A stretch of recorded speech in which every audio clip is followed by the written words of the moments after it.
my name's Lara, this is Upholstery.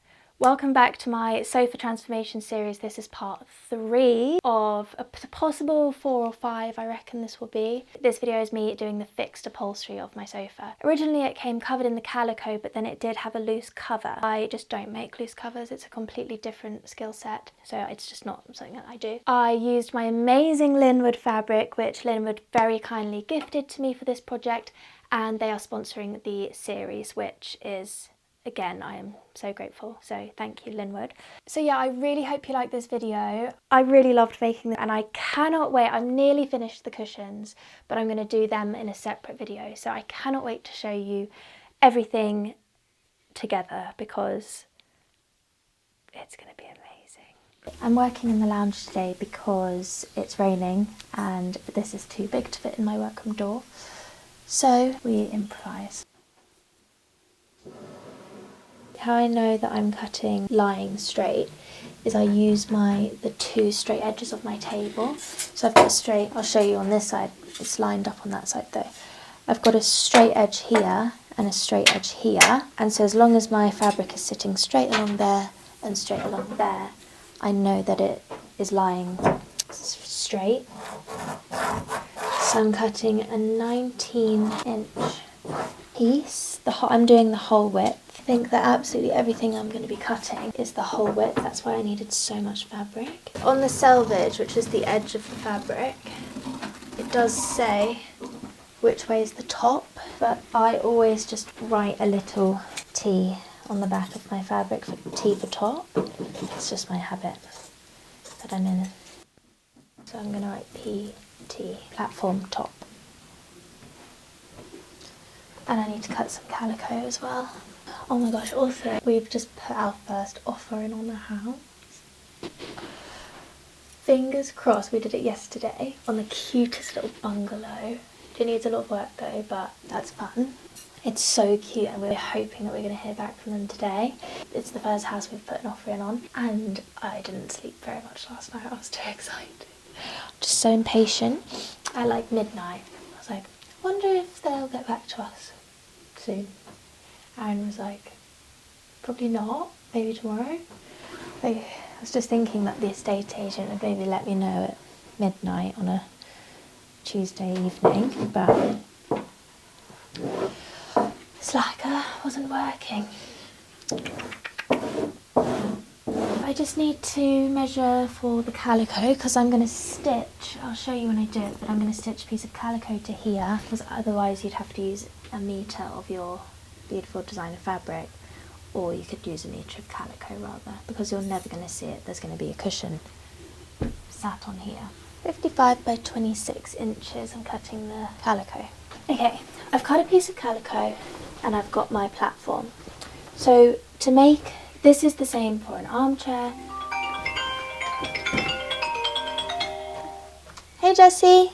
Hey, how are you? I'm good, how are you? Any news? No. My heart just leapt when I heard the phone ring. Yeah, I'm just trying to keep myself busy. I'm just doing my sofa. For an armchair sofa, this is always how you make your platform. I've got my piece that I've marked where the top is. So I know that this is the top. So this is the piece that I'm going to sew. I'm going to sew the top to the calico. All I'm doing is sewing my platform to the calico. I use my 1/2-inch seam allowance. First piece of the sofa is made. Platforms are so easy, as you can see.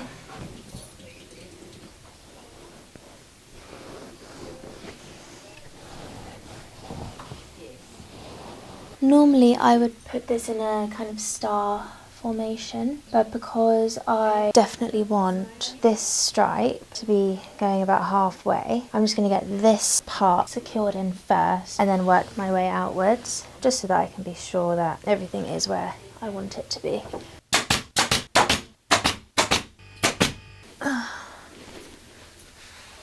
Straightening up there.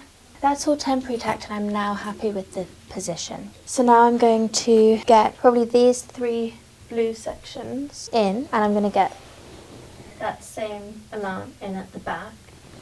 Then I'll do the sides, and then I'll do my pleats and cuts and all that stuff. So the platform shouldn't take me too long.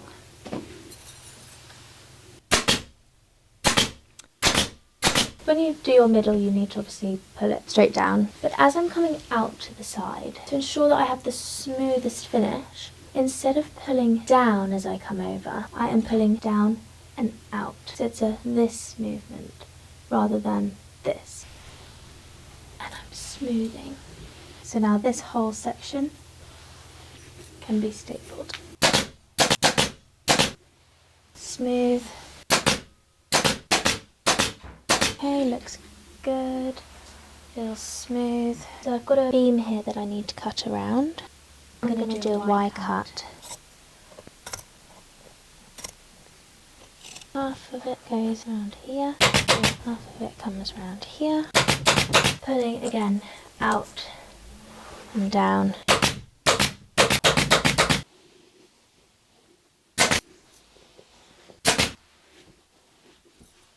Pull. Smooth.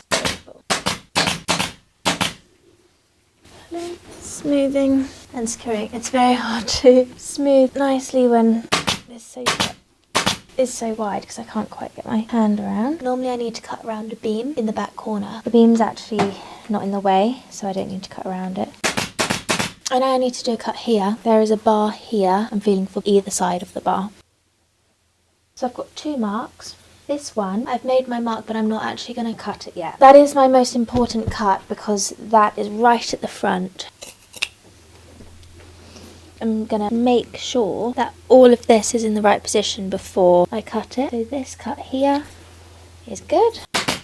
And then I'm just going to double check my mark here. Still happy with where I've put it. And I'm just going to cut slightly short of where I need to go. That little flap just tucks behind. Okay, I can cut a little bit more.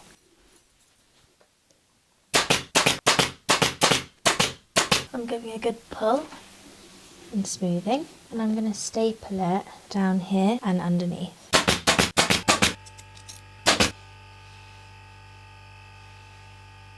I'm going to cut away that whole square. I temporarily make my pleat. So I think, okay, that's about where it's going to fall. And then with my fingers, I force the pleat. There's a fold line in there. So I'm going to cut all the way up to my staples that I've done here, down. And then this, got rid of pretty much a square of fabric. Here, once again, I'm feeling for the corner of my bar, making a mark.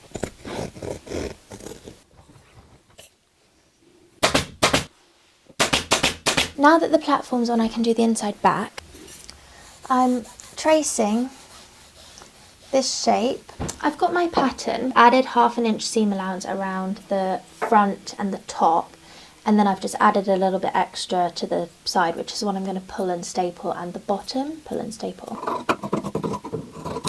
So I'm sewing the selvage of my long piece around this shape. See how it looks on the sofa. So many prints of different colours in this house. It's my sister's. She's going to be renovating it when she gets home from her trip. Perfect.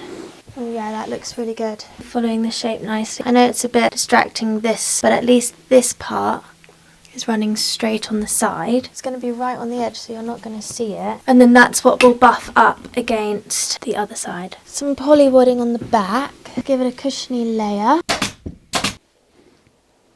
This can go on. I love working with quality upholstery fabric. It just makes the job go so much easier when you use good quality fabric. Up and that way.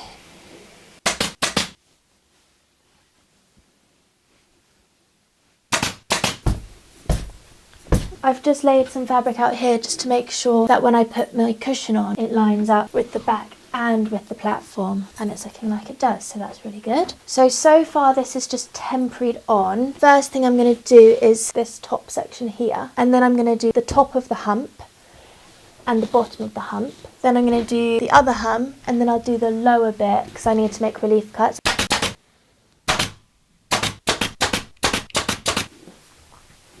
Nice.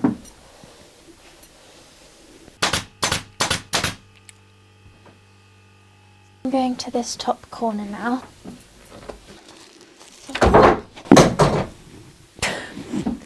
I forgot this was a trestle and not a table, so I tried to sit down.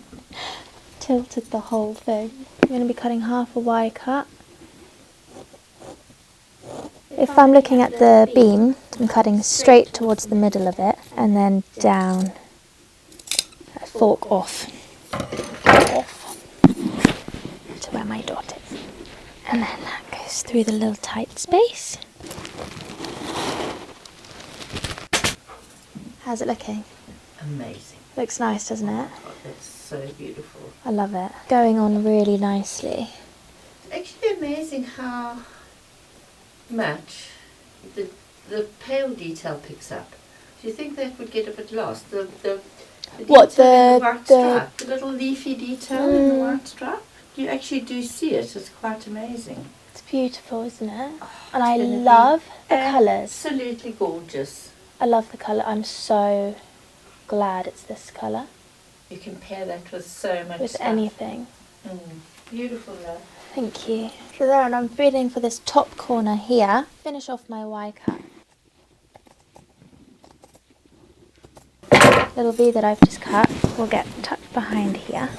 That fabric is free to move around, and then I can cut away all of that excess. But I think I might have my inside back going over the inside arm, so I might leave this flap for now.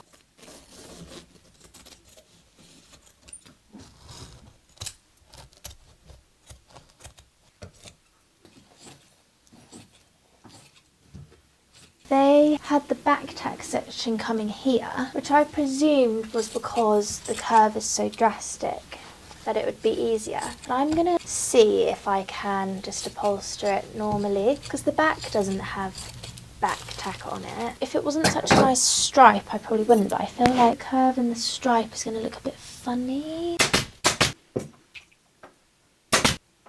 Whoa. So I don't know why to have the lamp on the desk. Nice to have the ambiance. The screen, it looks nice. I think those lines kind of meeting in there and then coming out look really good. That's going to look nice at the front, then you get a bit of the red so I can start stapling. It's going to be fine to not do the back tack and just staple it straight like this, which I am pleased about. Double checking that everything is running straight. Normally when I'm upholstering, I will try my hardest to reach all the way down, but I just can't on this, so I have to kind of do a lot more temporaries and check and then re-pull check just because of the sheer size, but that's fine.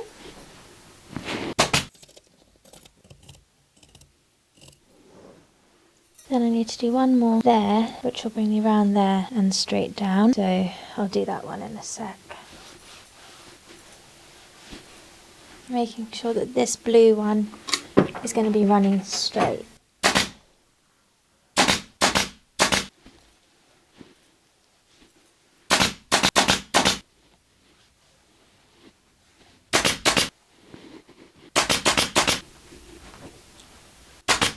So back here, as I'm coming around the curves, I am making relief cuts up to my staple. Hold on a temporary, and then I'm going to relief cut down the centre so that this can be pulled in.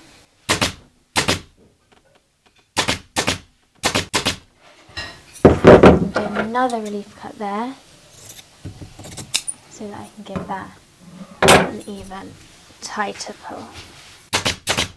Give a good pull here. Staple.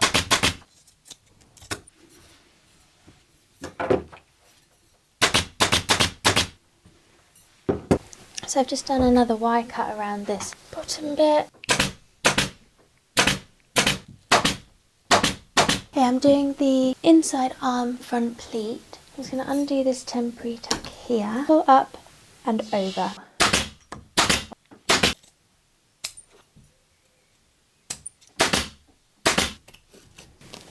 over there, crease it with my hands, and I've cut a whole square of fabric away. That saved 2 layers of fabric that would otherwise just cause unnecessary bulk on your corner. Now my pleat looks nice and neat.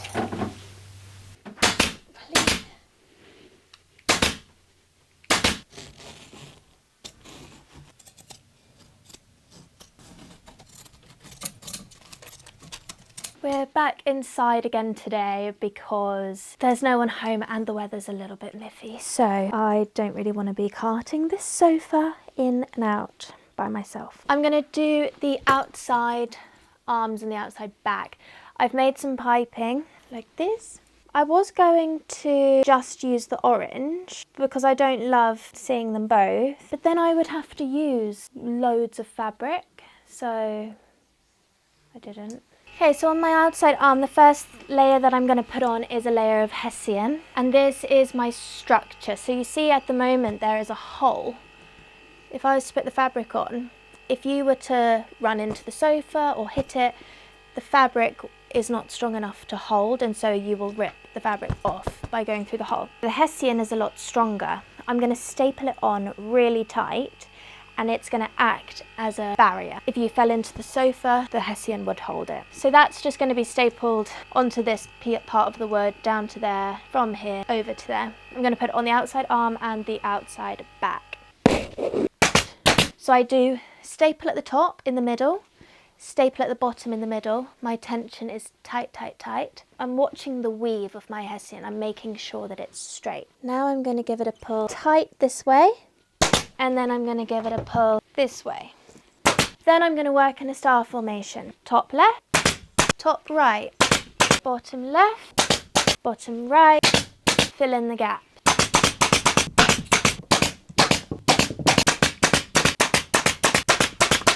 So hessian frays, so if you just fold it over on itself and then just put a few staples just to hold it, then it won't fray. If you're going to fall into there, that is acting as your support. The next layer is my barrier cloth. I'm using fire retardant calico, or you can use a pure wool interliner. I have both, I just didn't have enough of my wool felt. So I'm using fire retardant calico, and essentially when you're professionally upholstering something, unless your fabric is fire resistant, then you have to use an interliner. I'm not 100% sure. I feel like if a fabric is 100% natural, then it's all right, and this is 100% linen, but it's really confusing, so I just think better be safe than sorry. I'd love to do like a course on the rules. Normally on an outside back or an outside arm you back tack using this stuff at the top, like how I do on my headboard. But because this is curved and I want to make sure that my stripes are straight, I'm instead going to use this. And then because I've got a nice straight line here, I'm going to cardboard back tack that side so that I have a smooth finish, and then I can metal grip the top. I'd normally put metal grip down the side and back tack the top. So I'm basically doing a 90-degree version of what I normally do. I'm going to first back tack the side and then I'm going to metal grip the top. But yeah, metal grip's one of those things that when you first see it, you're like, oh my god, that looks really hard and like a medieval torture device, but it's actually really simple. Look how icy cold my water is. So because there is a curve here, the stripes are not really going to line up.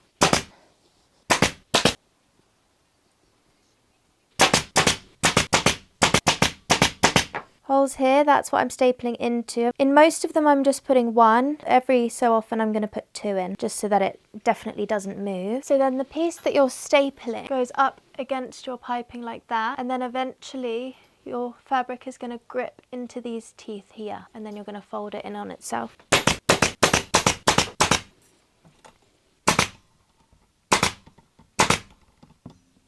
And then once those are all on, I'm going to close them by hand about halfway.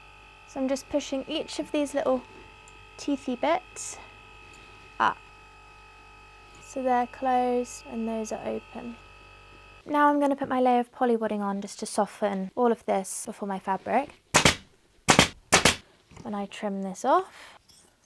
So now this is going to come over. I'm just going to try and make my side to side straight. I've just pinned the top just above the piping so that that is all stretched in the right place. Once I'm happy with these being straight side to side, I can trim the fabric above the back tack. I've also stapled the bottom. Before taking out my pins, I'm going to feel for roughly where the piping is, and I'm going to cut my fabric just above that. If you need to, you can also draw the shape before you cut. Okay, little relief cuts. About halfway between the top and where they're going into my back tack. And then I get my regulator. The regulator, I'm folding the fabric in and kind of pushing it against the teeth so that it grips in. Then when you get to your pin, take that one out and push the next section in.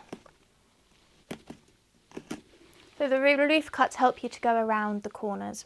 So my stripes, the first two over here, they're going to be nicely lined up, but then as I'm coming up this curve, the stripes are going to be coming out of line.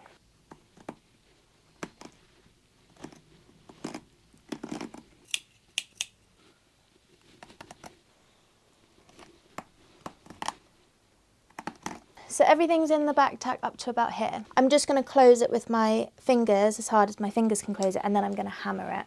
But I don't want to close it properly until everything's in. So I'm just going to close these for now just to keep it secure.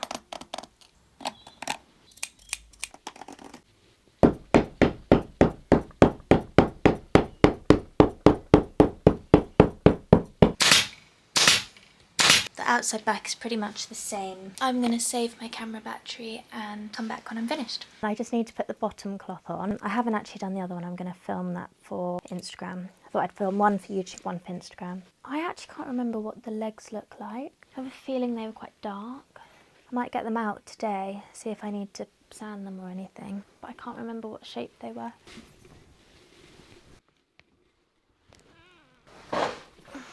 I've just found the legs. I don't mind the shape of them, but I don't like the colour.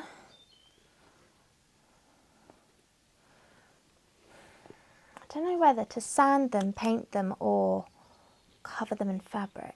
Probably cover them in fabric. And I think don't worry about the pattern, just go random. I'm going to try it. Kind of like the idea of having them, the pattern going that way.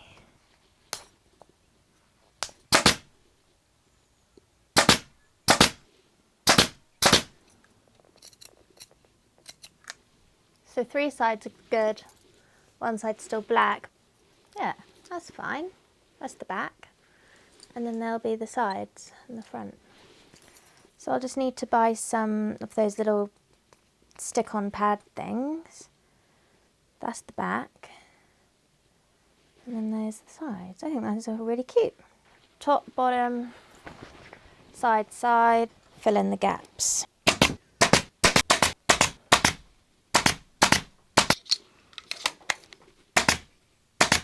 That looks so cool, doesn't it? And then because I've done them like that, I can do them all the same, which is good. I'm quite tired. I'm going to just try and do all the feet, and then I'm going to do the other sofa tomorrow.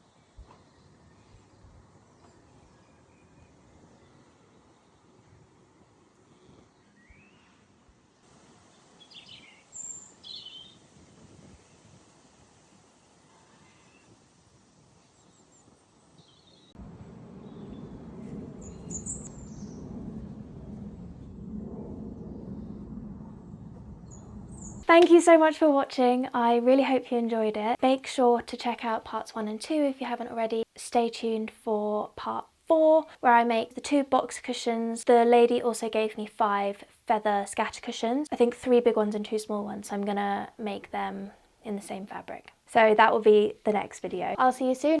Bye!